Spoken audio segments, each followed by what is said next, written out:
I've been gone for a while, not by choice.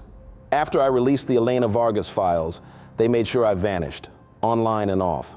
47 leaked documents, rituals, NDAs, missing women, and one name that kept coming up over and over again, Sean Combs.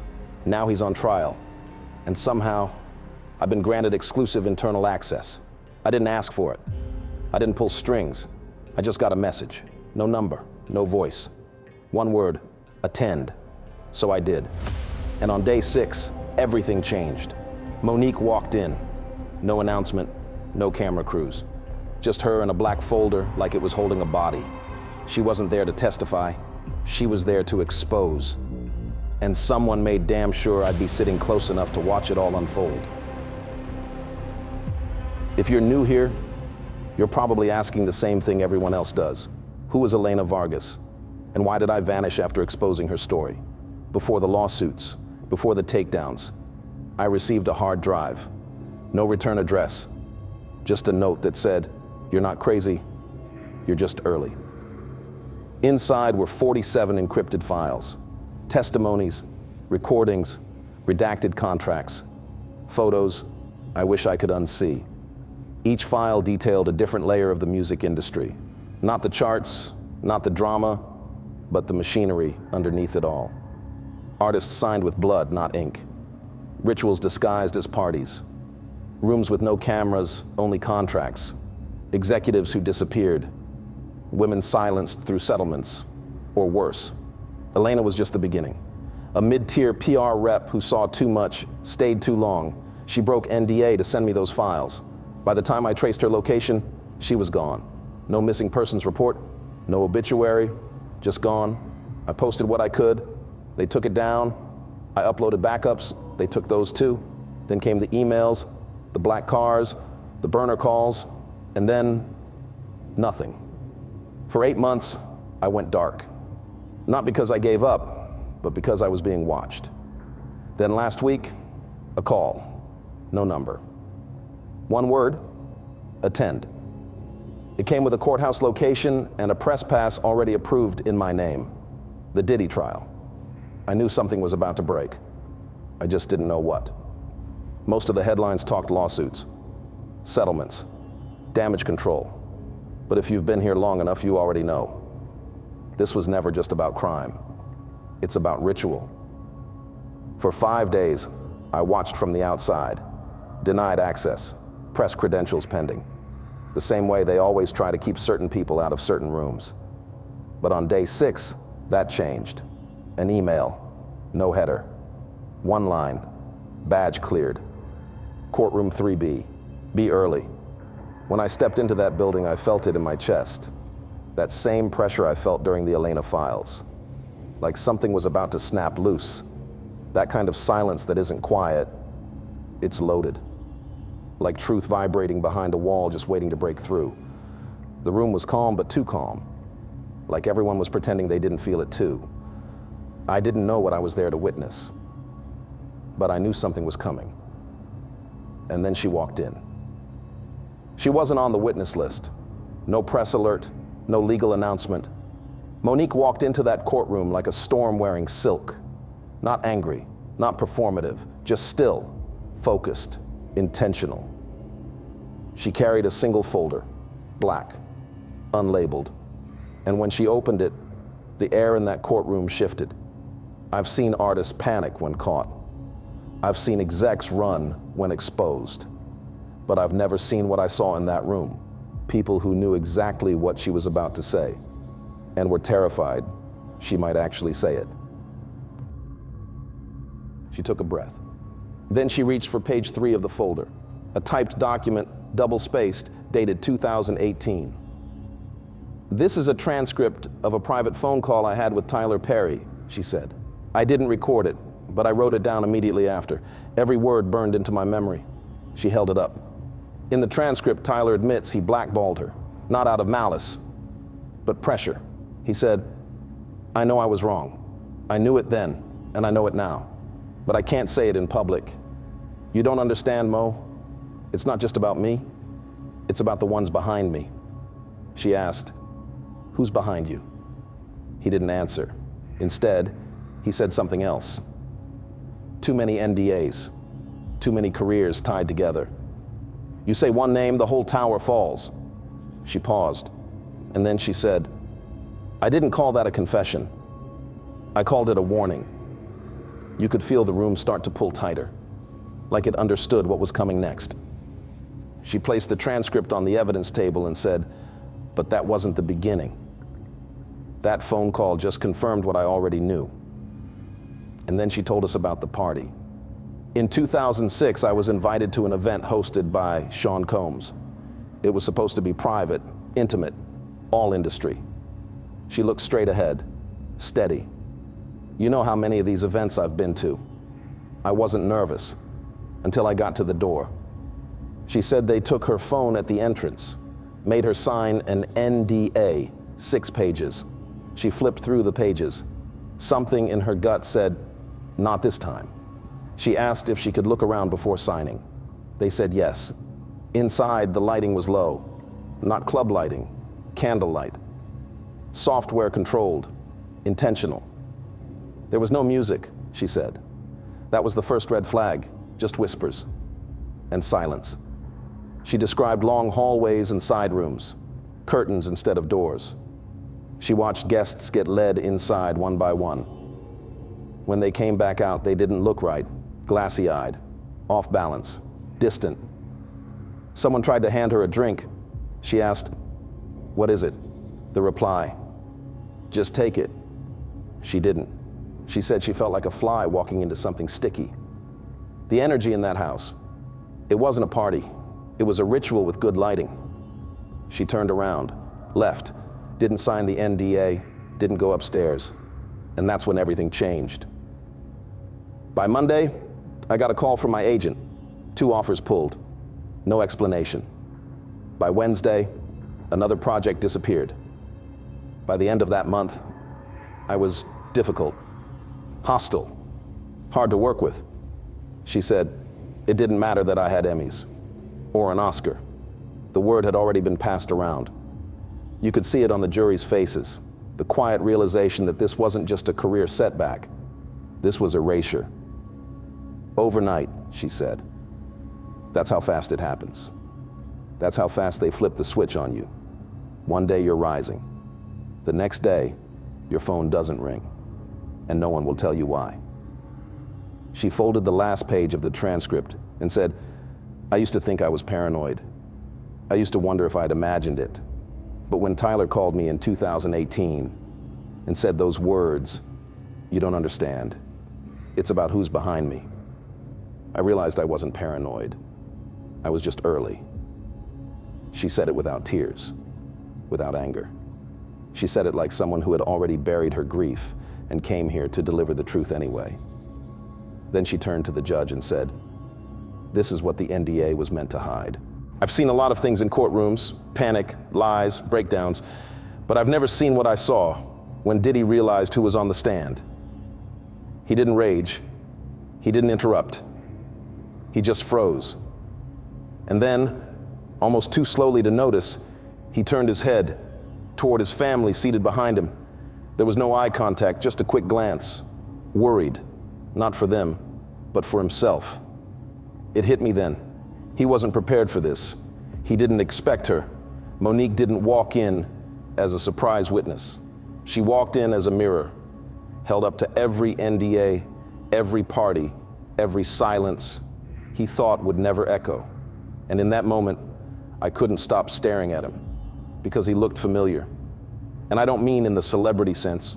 I mean on a deeper, sicker level. He looked like someone I'd studied before.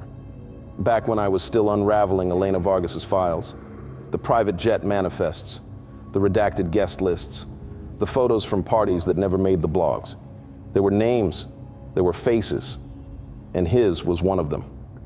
In one document, Elena had labeled him as the connector, the man who didn't need to threaten you because everyone knew what it meant to be invited by him and what it meant when you weren't. Back then, I didn't want to believe it. You don't want to believe the devil you've been dancing to on the radio has a pulse, a face, a passport. But now,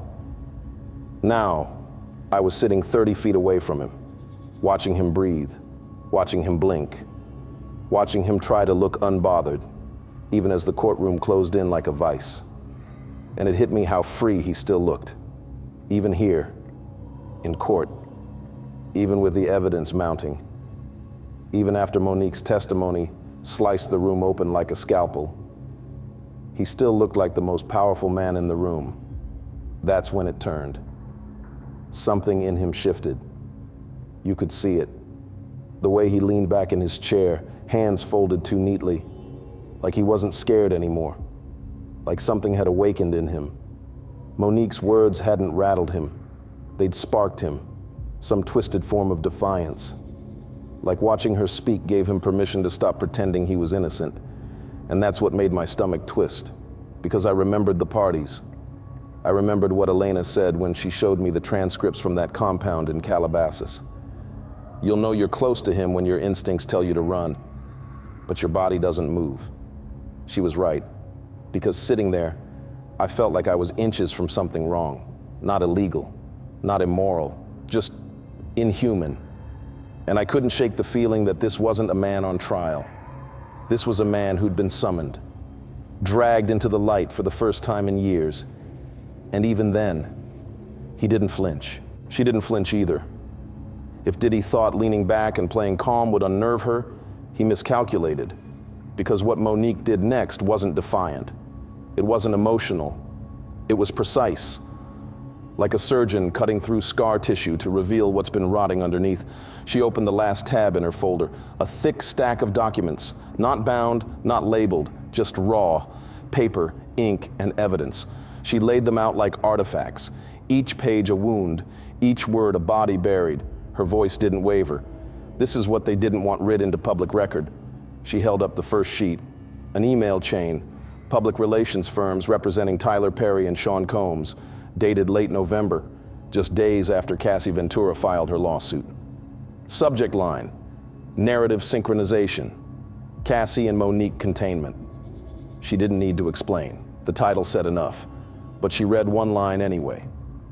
2 targets, 1 strategy, maintain narrative separation or both firewalls collapse. Then she said, they were never trying to prove we were lying. They were trying to make sure no one saw us side by side, because together, we're not an incident, we're a pattern. The jury didn't look at her. They looked at the table, at the folder, at the names they'd been warned not to say aloud. Then came the next piece. She held up a donation receipt, $1 million, from Tyler Perry to Bishop T.D. Jake's ministry. Nothing illegal about giving, she said. But this came 2 weeks before they launched a business venture together. And during that same time, I was still being called ungrateful, bitter, hard to work with. She let the statement hang in the air. No accusations, no conspiracy theory, just timing and truth. Then she turned to Oprah. The courtroom shifted, not because she raised her voice, because she didn't. She said, after I declined to do press for Precious, Oprah booked an episode featuring my family. My brother, the man who molested me as a child, was one of her guests. She never asked my permission. She called it healing, but it wasn't healing. It was retaliation. The judge didn't say a word. The room didn't breathe. She knew exactly what she was doing. That episode aired while I was still grieving, still trying to survive. It was weaponized television. It was betrayal wrapped in business. She placed a still from the episode beside the donation receipt. You could feel something shift. The gallery, the jury, even the stenographer paused for a beat longer than she should have. Then Monique looked up, and that's when she said it. There's a list. She didn't blink. There's a list of people in this industry you're not allowed to speak against. You won't find it printed. You won't hear it mentioned at parties, but everyone knows it's real. She raised her eyes and called them out, one by one. Sean Combs, Tyler Perry, Oprah Winfrey, Bishop T.D. Jakes. The room didn't gasp. That's how you knew it was true. Because silence is what you get when no one dares challenge what they've always suspected. She continued. I am not here to destroy these people. I am here to show you the system they represent. This isn't about bad actors. This is about architecture. She tapped the folder once, gently. The NDAS, the red carpet deals, the blackballing. These aren't glitches. They're features, built into the system to protect power, not people. She lowered her hand. I wasn't white-balled by white executives. I was white-balled by black institutions, by people who looked like me, who told me to play along, keep quiet, don't mess up the money. She looked toward the jury. I'm not difficult. I'm just dangerous to the design. Then she stood, folded the folder shut, and said, this was never about one man. This was about all of them. The ones who smiled in my face and erased my name in the same breath. She nodded toward the judge. I'm finished. And that was it. No applause, no objection. Just a stillness so loud, it rang like a siren. Court adjourned. The judge's gavel hit like a coffin lid sealing shut. And still, no one moved. Monique's folder was gone, handed off, logged into evidence. But her words, they stayed in the air. Heavy, hanging, like smoke from a fire no one could put out. People began filing out slowly. No chatter, no laughter. Just footsteps and silence. Then Diddy stood. He adjusted his jacket, straightened his cuffs, turned toward the gallery, and locked eyes with me. It was only for a second. But that was all it took. Because in that second, he looked through me. Not at me, through me. Like he knew exactly who I was. Like he'd read every file Elena ever sent me. Like he'd been waiting for this moment longer than I had. His stare wasn't anger. It was possession, predatory, controlled. The way someone looks at a mirror and sees no reflection, only leverage. And I'll be honest, I froze. Every instinct in my body said, run, leave, disappear again. But another part of me, deeper, colder, stirred. That stare gave me fear. But the fear gave me courage. Because if he saw me, then he knew I was watching. And I wasn't going to stop. Not now. Not after what Monique just exposed. I walked out of that courthouse a different person. Not paranoid. Not shaken. Awake. That night I couldn't sleep. I sat at my desk reviewing sketches, cross-referencing Elena's old files, rereading the words. Too many NDAs, too many careers tied together. At exactly 3:33 a.m., I heard it. A knock.